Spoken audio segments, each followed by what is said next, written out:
Hi, I'm Nancy Firth with the American Red Cross. Millions of people are familiar with the symbol of the American Red Cross, but not everyone knows what we do. We're an international humanitarian organization. Pretty big words, so let's break them down. International means around the world. Humanitarian means we help others, and an organization is just a group of people. So the Red Cross is a big group of people who help others all over the world. You might see us on the news, giving food, water, and shelter to families who have lost their homes in a flood, tornado, or other disaster. It might be in a foreign country, in another state, or right next door. For example, if there was a fire in your neighborhood, even in the middle of the night, you'd expect to see a fire truck come and put out the fire. The Red Cross will come too, to make sure the family has a place to stay. Another side of the Red Cross is called biomedical services. We're the blood people. Our job is to organize blood drives where adults come and donate blood to help hospital patients. You see, sometimes when people are sick or hurt, our blood can be used as medicine, so it's important to have it ready when it's needed. Before we go any further, you need to know something important. Only adults can help others by donating blood. A blood donation is 1 pint, which is 2 cups. Because adults have bigger bodies, they have more blood, an average of 10 to 12 pints. Children have enough blood for their size, but not enough to give away while they're still growing. When you're in high school, your body will stop growing, and then you'll be able to donate blood if you want to and you're healthy. Lizzie Bell is one example of someone who needs regular blood transfusions. She has a disease that affects her blood, so she needs to get blood about every 2 weeks. Her story shows why it's important for grown-ups to give blood if they can. I'm Ty Pennington. This season, we're all about heroes. This week, we're honoring a young girl whose survival rests on the blood donated by others. She's one of the 4.5 million Americans who rely on blood transfusions each year. That's enough to fill every seat in this stadium 75 times. Traveling through Pima County, Arizona to meet the Bell family. It's Michael, Kathy, and their 2 daughters, Lizzie and Alicia. Now, Lizzie is a very special little girl. She's 14 years old and has a life-threatening blood disorder. Take a look at this tape and you'll see why we're here. Hi, ABC, we're the Bell family from Tucson, Arizona. I'm Kathy Bell, and I'm the mom. I'm Mike, I'm the dad. I'm Lizzie, I'm 14. I'm Alicia, and I'm 12. Welcome to our home! From the time she was born, Lizzie had to battle for her life. At her 6 weeks baby checkup, she didn't look right. They told us that they had to give Elizabeth a transfusion and that they weren't sure she was going to make it. And in order to have her first transfusion, they were going to have to stick the tube up through the leg, up to the heart, and put the blood in her that way. That's when it just kind of hit that this was bad. As a baby, Lizzie was diagnosed with diamond black fan anemia, an extremely rare blood disorder that affects less than 750 people in the world. Lizzie's condition is life-threatening because she can't produce enough red blood cells to carry the oxygen she needs from her lungs to the rest of her body. With diamond blackfin anemia, my immune system is very weak, and so I can get sick very easily. I get really bad migraines. I'm very tired all the time. I have to be careful because I have very squishy bones, so if I fall, I could break my arm, so I can't play any kind of sports. And I live off of transfusions, and transfusions give you blood, and if I don't have any blood, then I die. Lizzie's only source of survival is donated blood, and twice a month she has to get transfusions, but the process hasn't been easy.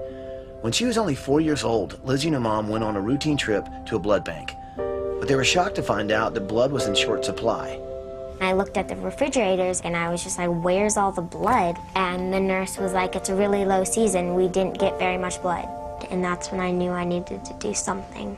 The family established the John P. Bell Foundation, named after Lizzie's grandfather.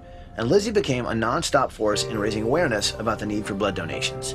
Hi, my name is Sherry Ann. I'm one of the RNs here at the clinic. The amazing thing about Lizzie is the fact that she has so much passion and spirit for encouraging others to donate blood. In addition to creating an annual blood drive, Lizzie started Lizzie's Loot, a campaign that raises money to fill up toy boxes for kids in hospitals who need transfusions and support. Last year, Lizzie became an ambassador for the Red Cross and even received the Red Cross Hero Award for all her hard work. Instead of trying to concentrate on me and all the stuff that I have to go through, I like to help other people who are in car accidents. Even cancer kids need blood, so it's not just for diamond blackfin anemia. Despite her positive attitude, life is a constant struggle. Right now, the family spends tens of thousands of dollars a year on health insurance, trips to the hospital, and medical supplies. Just seeing her go through like needles and transfusions, and I think she's like really tough. I don't think I could imagine life without my sister because she's like basically my best friend. Having a child with a life-threatening illness, you realize that she could be gone at any moment. There's not a place to go to get aware of that kind of horror that you feel in your soul. Unbelievable. Wow. White kid. Incredible little girl, right? Yeah. Let's go, everybody. Let's go, let's go, let's go, let's go. Good morning, Bell family! Michael, Kathy, Lizzie, and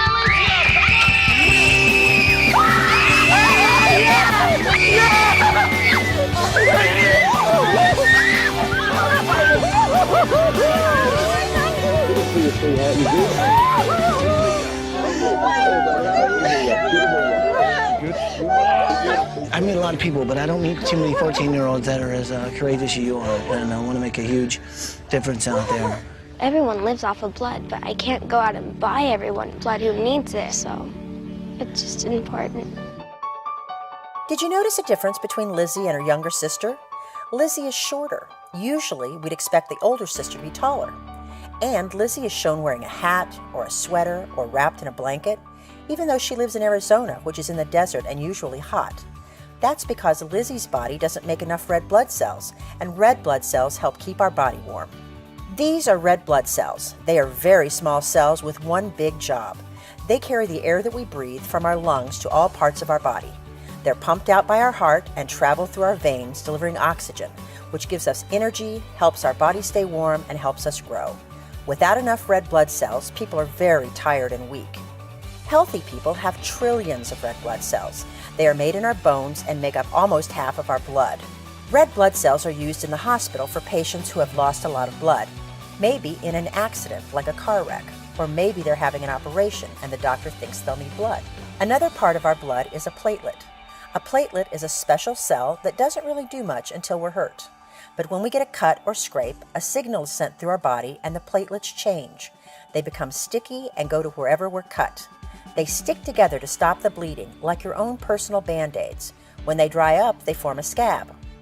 They also have sticky fibers, like very thin strings, that wrap around our broken blood veins and hold them together until they heal. Our blood doesn't have a lot of platelets, only about 1%, and they're even smaller than red blood cells. They're very important, though, because they are used for cancer patients and help them when they have treatments called chemotherapy or radiation. The liquid part of our blood is called plasma. It's formed by the water we drink and the food we eat. It makes up a little over half of our blood and is 90% water. Plasma is like a river that carries the other cells through our blood veins. And, like our red blood cells carry oxygen through the body, plasma carries nutrients from our food. You may have seen plasma if you've ever had a blister and it popped. It's the sticky, watery liquid inside. Plasma can help skin heal from a bad burn. Because plasma contains lots of protein from our food, it can also help patients who have diseases that cause them to bleed more than normal. It helps their blood clot faster.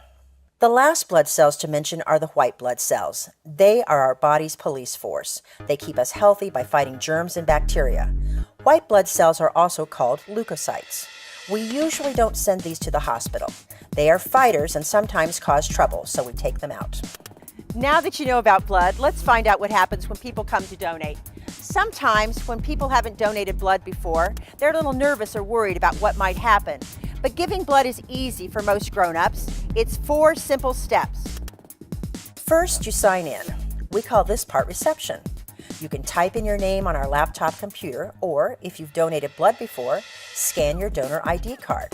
The Red Cross volunteer will greet you and ask you to read a small book with questions about medicines you take and places you may have traveled this year. After you finish the book, you move to the health history station. There's another computer and you answer questions about yourself. a Red Cross team member will give a quick checkup, like at the doctor's office. We check blood pressure and pulse, take your temperature to make sure you're not coming down with an illness, and take 1 drop of blood to make certain your blood has plenty of iron. If the blood doesn't have enough iron, it can't do its job properly when we give it to someone who needs it.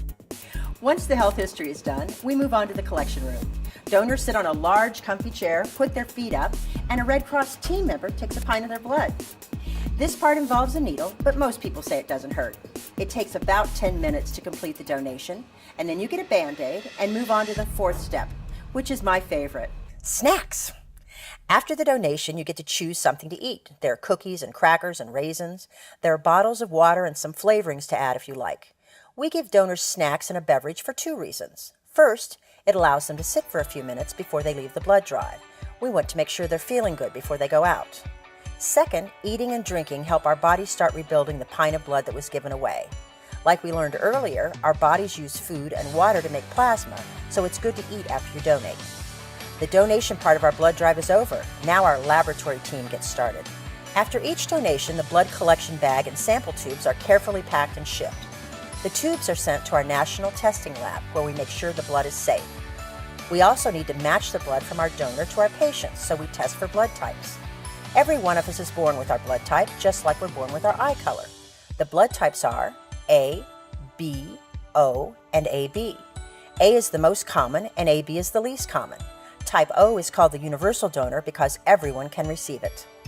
When the tests are finished, we get the blood ready for the hospitals. The blood bag is put in a machine called a centrifuge. It's like the spin cycle of a washing machine. It spins very fast and the blood cells separate. The red cells are heaviest and sink to the bottom. The plasma stays in the middle, and the platelets are lightest and float to the top. A machine moves the blood into different bags. Red cells can be refrigerated up to 42 days, while plasma is frozen and can be used up to a year. Platelets are very fragile and need special care. They're kept warm in a bag of liquid and gently rocked, like a baby, so they don't stick together. They must be used within 4 days.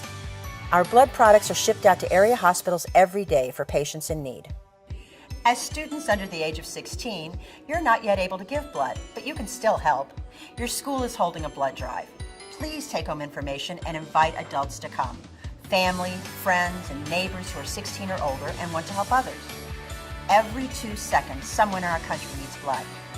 Every blood donor who donates a pint of blood might be helping save the lives of 3 patients who suffer from serious injuries or illness. Thank you for watching our video. I hope you've learned something new about blood and how it works. Please share your knowledge with others and make a difference for hospital patients who might need blood to make them healthy.